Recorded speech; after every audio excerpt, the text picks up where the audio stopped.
This is 5 on your side at 5, focused on you. As others use this unfortunate incident and tragic happening to this young lady as a political stunt. Just hours ago, St. Louis Circuit Attorney Kim Gardner talked about the recent efforts to get her to resign or be removed from office. Thanks for being with us. I'm Mike Bush. And I'm Ann Allred, in for Kelly Jackson. Many people are calling on Gardner to resign after a man hit a teenage girl, causing her to lose both of her legs. Janae Edmondson was visiting St. Louis over the weekend for a volleyball tournament. A man named Daniel Riley is charged in this case. Riley was supposed to be on house arrest for a separate armed robbery that happened in 2020. Gardner's office never fully prosecuted that case and is pointing a finger at a judge for Riley being out on bond. Now, we have team coverage on this story tonight. Tracy Hinson has more on the growing support for Edmondson and her family. And the I-Team's Christine Byers hears from St. Louis's police chief. Political editor Mark Maxwell reports on the push to remove Gardner from office. But let's start with Travis Cummings with more on what Kim Gardner had to say today. Travis. Mike and Kim Gardner made it clear that she is not stepping down as circuit attorney, even after multiple calls from her resignation from Missouri lawmakers, as well as an official filing from the Attorney General. Now, she held a news conference here this afternoon. She was surrounded by many supporters who say they have her back. Now, I kind of want to walk you through that press conference here. She started her remarks by honoring the life of Janae Edmondson and the pain her family is experiencing right now.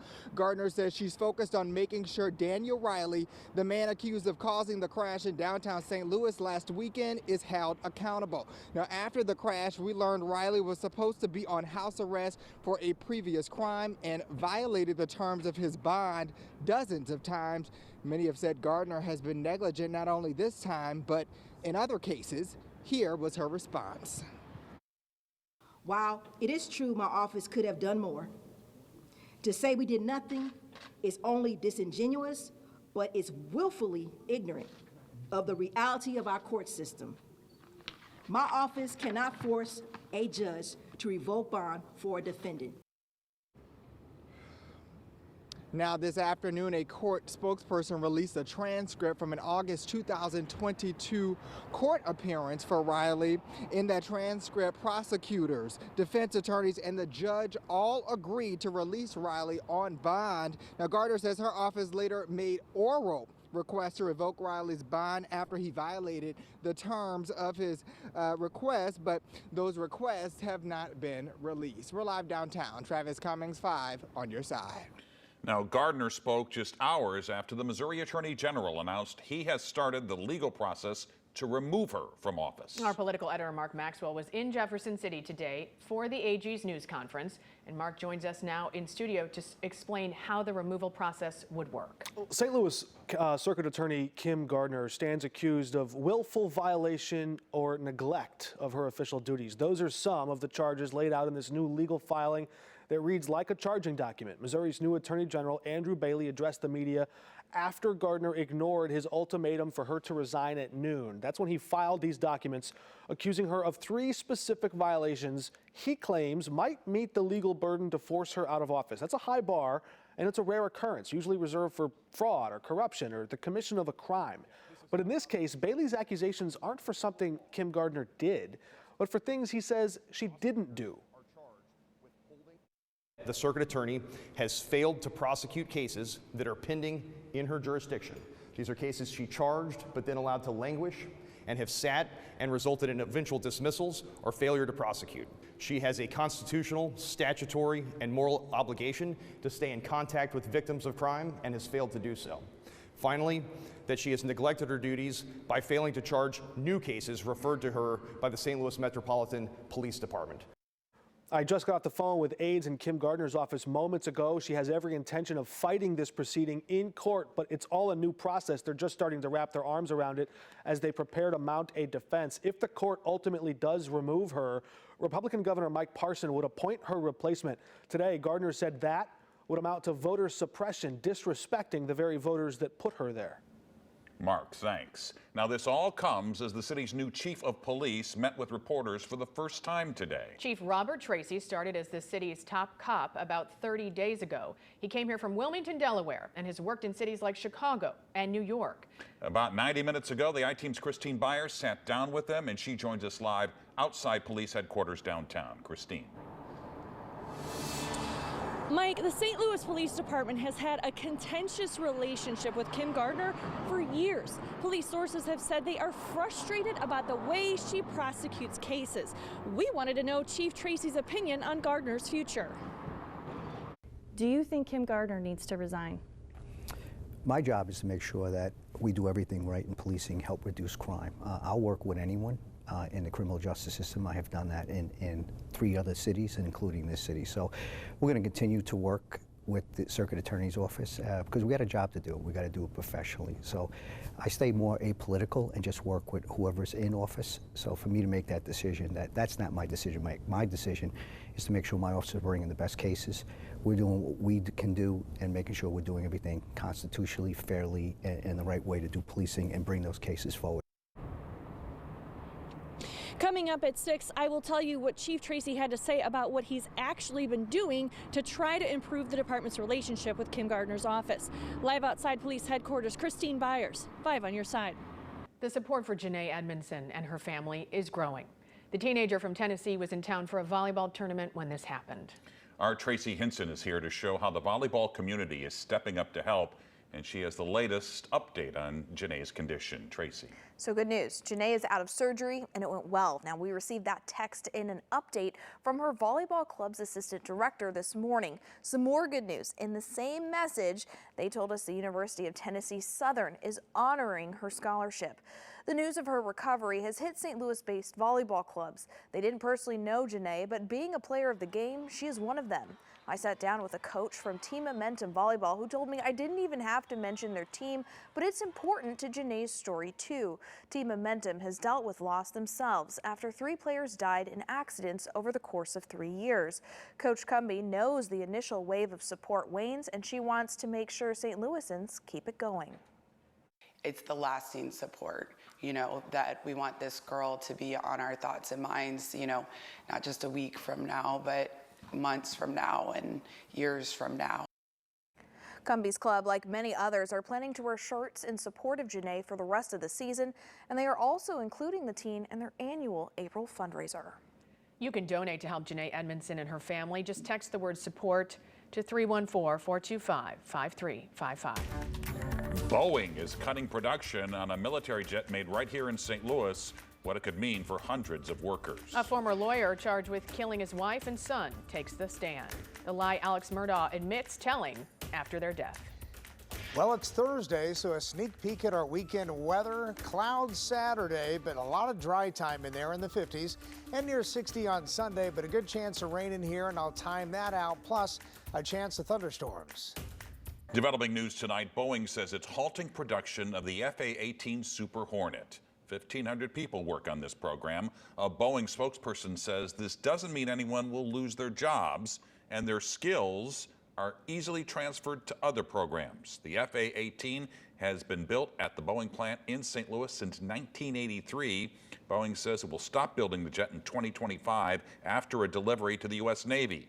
Production could last, though, through 2027 if Boeing gets an international customer. Today, former South Carolina attorney Alex Murdaugh took the stand in his own defense. Murdaugh is accused of killing his wife, Maggie, and their son, Paul, at their home in 2021. Today, he denied killing them, but did admit he lied about the last time he saw them alive. He blamed an opioid addiction for clouding his memory. He became emotional on the stand today and apologized to his surviving son and now deceased wife. I'm sorry to my son, Buster. Most of all, I'm sorry to Mags and Pawpaw. I would never intentionally do anything to hurt either one of them. Prosecutors say Murdaugh stole money, killed his wife and son for sympathy to cover up his crimes. He is facing 30 years in prison. New details tonight on a train derailment in Ohio. The train derailed earlier this month with toxic chemicals on board. A National Transportation Safety Board report shows an alarm alerted the crew that a wheel bearing was overheating. An engineer started braking, an automatic braking system kicked in, and then the crew saw fire and smoke. Despite people reporting they are getting sick, the EPA says tests show the air and water are safe. Today, the Department of Natural Resources agreed the worst is over. We don't think it'll spread, no reason, but we want to be there for the people of the region, and we're going to continue watching until there's absolutely no doubt. But we don't have any reason to think it'll spread further. Today, the Transportation Secretary visited the site. The EPA has ordered the rail company to clean up the damage. Coming up, the Adderall shortage continues across the country. Why one patient says similar medications are not an option. Our high today, 58 at midnight. 41, the current reading, is our current low temperature. It's going to go lower than that. Finally feels like February. All the details in our forecast coming up. Tonight, the EPA will give an update on well contamination in St. Charles. Right now, only one well out of 7 at the Elm Point well field is supplying the city with drinking water. The EPA says the contamination came from an Ameren substation. Ameren says it's already started cleanup. There will be a public meeting starting at 6 o'clock tonight. It's at St. Charles Borromeo Parish on North 4th Street. For the second time, a bear escaped its enclosure at the St. Louis Zoo. It happened this afternoon. This is the same Andean bear named Ben who escaped weeks ago. Soon after, the bear was captured and moved back to its space, and the zoo reopened. The zoo staff is working to better secure Ben's space. Tonight, many patients are dealing with the effects of a national Adderall shortage. The medication is used to help people with ADD and ADHD. CNN's Chris Wynn hears from one family impacted by the shortage.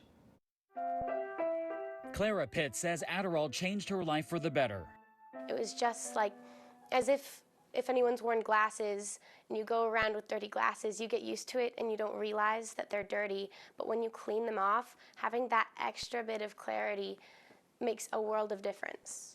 Now she's one of many Americans dealing with the shortage. The FDA says one reason is that demand for Adderall has gone up from 35.5 million prescriptions in 2019 to 45 million last year.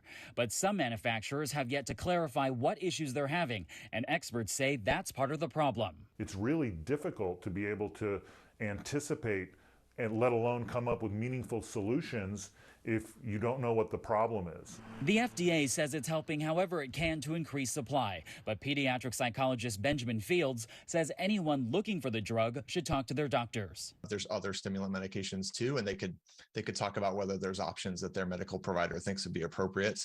Clara did just that, but says it wasn't an easy decision, and for her, it's not the same. We didn't want to try a new medication in the middle of my stressful senior year because it's a medication that affects your mind. Chris Wynn, 5 on your side. Well, join 5 on your side tonight at the Missouri History Museum. We're celebrating Black History Month with an event called Race, Listen, Learn, Live. There's a happy hour that starts in just 15 minutes, 5:30. Then a panel discussion at 6:30, and our own Kelly Jackson and Brent Solomon are moderating. It's free and it's open to the public. And to learn more about Black history in America and here in St. Louis, just text the word history to 314-425-5355. The last couple days, maybe no coat, a jacket. Get the coat back out, right, Jim? Yes. It finally feels like February for a couple days, and then we go right back up again, which is amazing. So let me show you this first. So the upper level winds over 160. That's the ice blue here. So if you're traveling from, in an airplane from anywhere from Phoenix to maybe St. Louis or Chicago, you'll zip there very quickly. So let's zoom in a little bit. And this is still kind of picking up any moisture that's to our west.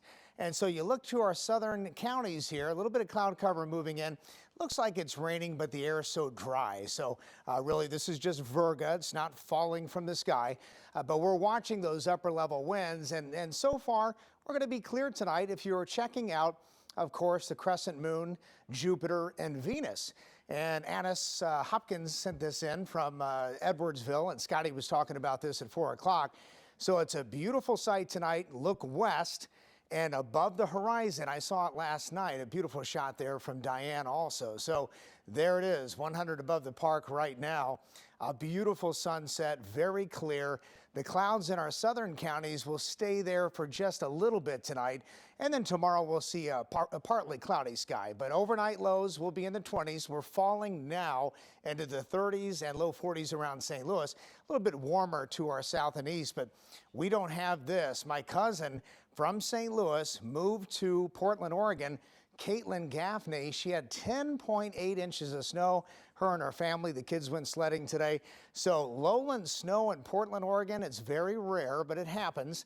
Big low off the coast there. So the West Coast has been really cold. And even Southern California, this is rare. The San Bernardino County Mountains through LA County Mountains, Ventura County Mountains, blizzard warnings for Friday and into part of early Saturday. Unbelievable what's going on. Now for us, a little disturbance comes through here as we get into tomorrow evening.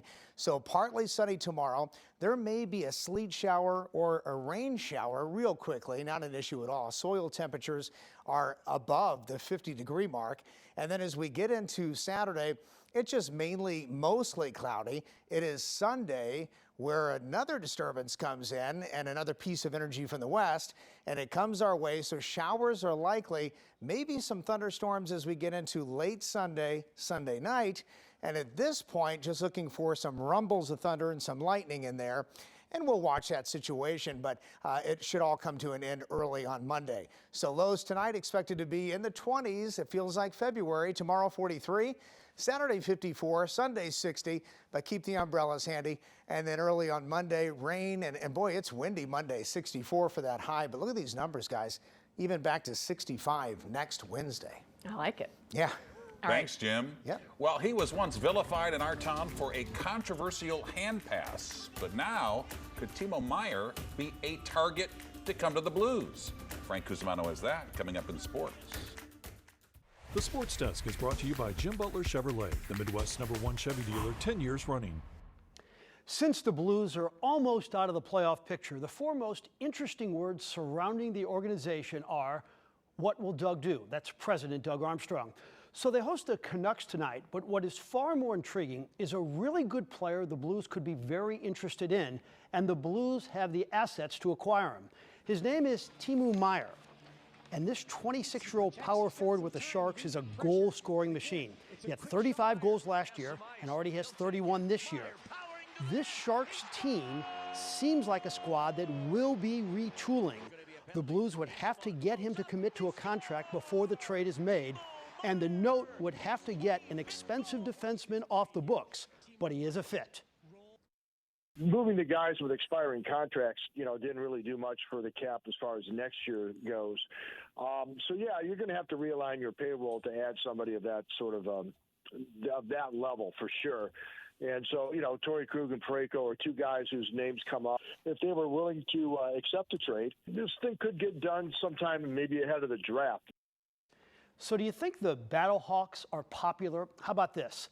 The highest TV ratings of any XFL game in Week 1, and there were more people in St. Louis watching the game than the Daytona 500. And we are a really good auto racing city. Coming off their dramatic win on Sunday, the Battlehawks are back in action tonight in a national television affair at Seattle. The big concern about the Sea Dogs is the offense that's designed by former NFL coach June Jones. They don't want to fall behind like they did in San Antonio, but the comeback did give the Battlehawks confidence. From a defensive standpoint now, it'll be a great challenge for us. And, but we have to control what we can control, and we have to be better in certain areas, and we will. We'll definitely improve. We left a lot on the field, guys. I know it didn't look pretty with the score early in the game, but there were things there that if we make the proper corrections and apply it to the game, we're going to be much better. God bless America, land that I love. And a happy birthday to the singing tight end, Jackie Smith. Number 81 turned 83 today. This is video of maybe his greatest moment. He broke 5 tackles against the Cowboys on this touchdown. Jackie broke a lot of tackles in his Hall of Fame career. He is our town's greatest tight end. Called him this morning. I said, Jackie, I know you're in great shape. How about if we film you running the 40-yard dash? And he said, no thanks. But I'm telling you, he could beat anybody in this station. He's still in great shape. And he's such a great guy. He is. Frank, thanks. Jim, quick final look. Yeah, tonight it's clear to see the crescent moon, Jupiter, and Venus. Check it out. The temperature's at about 25 for the overnight low, and tomorrow about 43, mostly sunny, but it's warmer, guys, for the weekend. And there you have it, 5 on your side at 5. NBC Nightly News is next. We hope you join us right back here at 6.